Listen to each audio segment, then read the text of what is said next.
Hey guys, I'm Jacqueline. I'm Marcella. And we just finished watching episode 3 of season 6 of The 100, and we are very confused.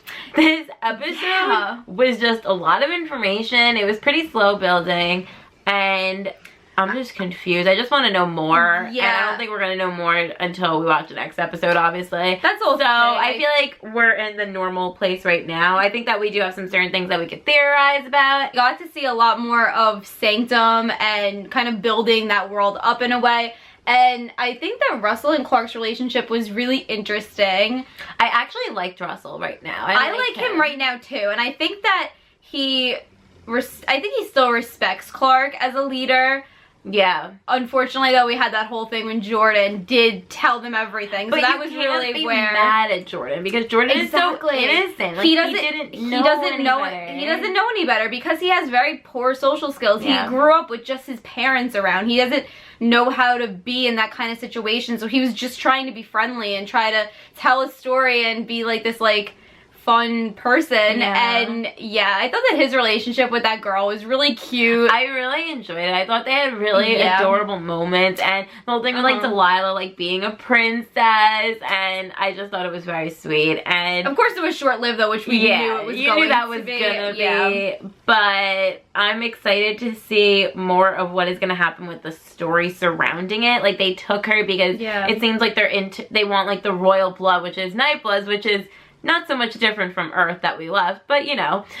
Which actually ended up saving all of us because in the way, Clark has Nightblood, so that really was why they wanted to keep them all there. I'm very confused on where their end game is, like what exactly they're taking all these people for. Like at the end of the episode now they have Octavia, they have one of the royal girl, Rose. Well, I don't think we're supposed to know that yet. We're not supposed to know exactly what they're doing. These children of Gabriel, it seems like they are like the outsiders. Like they have been casted out of Sanctum for some reason. And I feel like we're gonna figure that out, obviously. It must have to do something with this whole thing where it's like the name day or something. Yeah. Because that seems like they have their own mythology in some way. Like they have their own version of how they live and how they survive and what they know.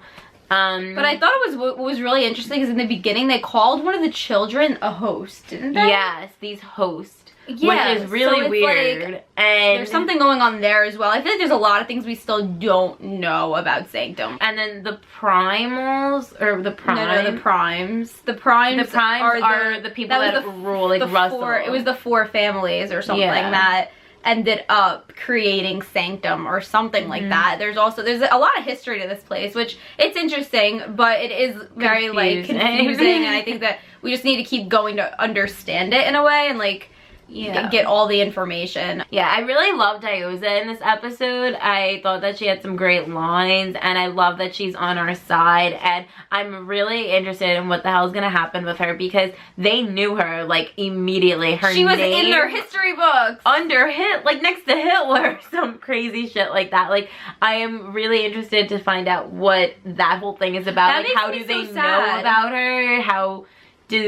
What do they know about her? Yeah. I mean, obviously Diyoza is... Diyoza is... She is a terrorist. Yes. So she has done terrible, horrible things. But, she did become, almost one of us. She was really with our people. And, I really want her to come back with everybody. Because now that she's gone, she's a really cool character, especially this episode. We got to see the whole thing when the target missed her. It got her bulletproof vest, and she ended up helping, and then that whole scene with Octavia, and then Diyoza had the gun. Yeah, Octavia is just out for blood. She is just so destroyed, emotionally and mentally. She's just so broken, and so all this aggression that she's showing is she's just killing. And it's not necessary. Obviously, we know it got her into trouble, but seeing Bellamy cast her aside, that scene was really... That scene was hard to watch. That was so emotional. That broke my heart. It really did. But I'm hoping, again, guys, that this is the push Octavia needs to really start on her redemption, because this storyline of Octavia and Bellamy and that hatred and I'm getting like tired of it. Like I want to see Octavia, like a change. I want to see Octavia grow from this now. Like I know it's going to be slow, but I want to see something other than Octavia just hating herself and all of that. So yeah, I mean I think that we have to remember that the 100, it's like not much time has passed in this show. I think that's what we have to remember. So like that's why like she is still the way she is, because that literally all just happened with the valley and all of that not that long ago. Obviously they went in cryo, yes, but that wasn't that long ago to them. So I'm hoping though that by the end of this season we'll see a change in Octavia and Bellamy's relationship. That's all I'm asking. I just want the Blakes to be okay again at some point. And there's a lot there really is. So I think it's interesting though that Octavia is now with these people who have also been casted aside. So I'm curious if how she's gonna be with these people at some point. Like, is she gonna be with them, or did they just leave her there? I think that we haven't seen what happened with that. They didn't take her. She was just like there, but they're there by too. The plants or whatever. But they're there too. So like you gotta wonder like where the storyline is going at some point with that, and what those plants are. Like I feel like there's a lot of like things on this planet that like we don't know. Like all of a sudden these plants are coming up with like the poison or like whatever. Like I just feel like there's a lot that we need to discover still, and like we keep knowing that you won't survive outside of that shield that they're in, like that dome. Well, that's why it's so important for our people to stay there, the Sanctum's good side, and to really make relationships with these people, because it's dangerous out there and they don't know how to survive. Yeah, I really enjoyed Murphy's snide comments throughout this episode, and I am wondering what he saw exactly when he died before he came back, because he said he feels like now he's going to hell. So whatever he saw must have been terrifying. I'm curious what he saw, and I'm wondering if this is gonna be like a turn in his character, like now if he's gonna try to do good. But I don't know, because Murphy is somebody who you never know what to expect from him. You know what I wonder? I wonder if, you know how later on we're gonna have people see like all these fears and stuff like that, or whatever it is, like they're gonna like have these like kind of like divergent type things. I wonder if Murphy, we're gonna actually see what he saw. Probably, right? At some point, because I feel like we're gonna see something about that, because it is interesting, because Murphy is a character who has done horrible things for himself to live. Yeah. And I think that he's really feeling the weight of that, and he's regretting it because he realized like the repercussions, whatever happened. That's why I feel like Murphy and Clark can be friends. Like I feel like Murphy and Clark they're very similar. Murphy and Clark. So that's why I like the line of Clark saying like, "Oh, hell's big enough for the two of us." Yeah. Like those two, I want to see more. I love how after all of the things that like, even though Murphy was really like horrible to Clark and like just being really like mean, Clark was so worried when Murphy was dying, and like when she was laying there like that, and I love those two. I like really hope that we get more scenes with them, because definitely. I feel like we need all of the Murphy and Clark scenes. Yes. Bellamy and Clark, we had some we only had a couple Blarg scenes this episode, which we were kind of expecting. So it was like one.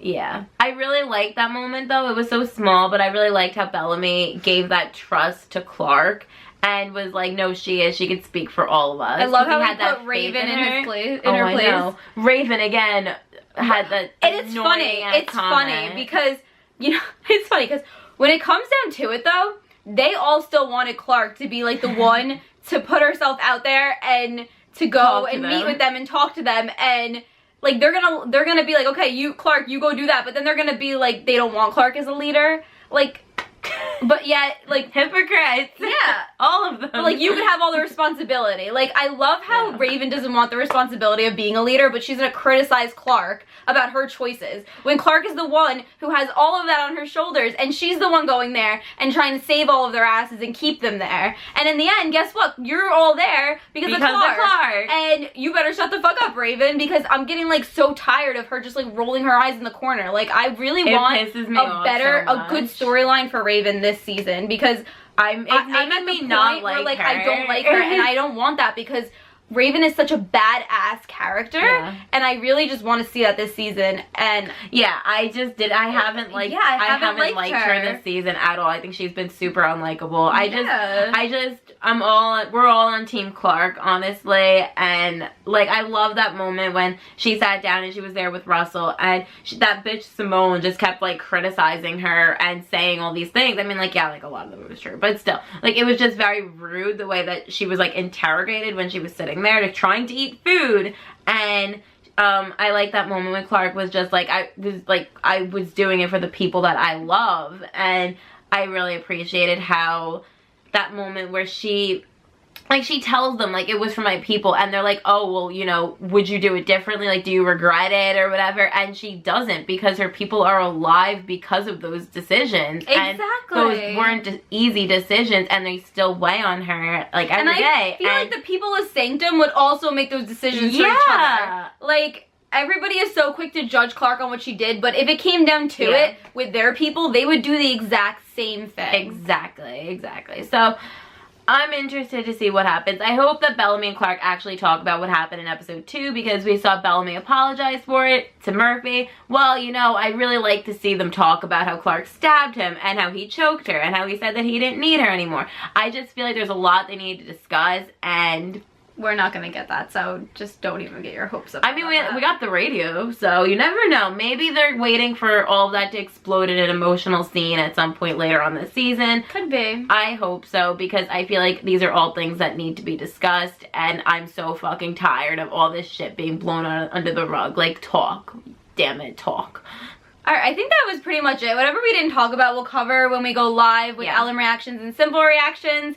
But let us know what you guys thought of this episode down in the comments below. Please explain things to us if we didn't get things right. If you guys understand, like, what is going on. Like, yeah, everything going on with Sanctum, because, like, a lot of that stuff, I think, we just really need to go back and look at, and I'm sure you guys will explain it to us anyway. I feel like a lot of it went over our heads for some reason. So definitely, like, explain that down in the comments below, and we'd love to know your favorite parts. Who are your favorite new characters?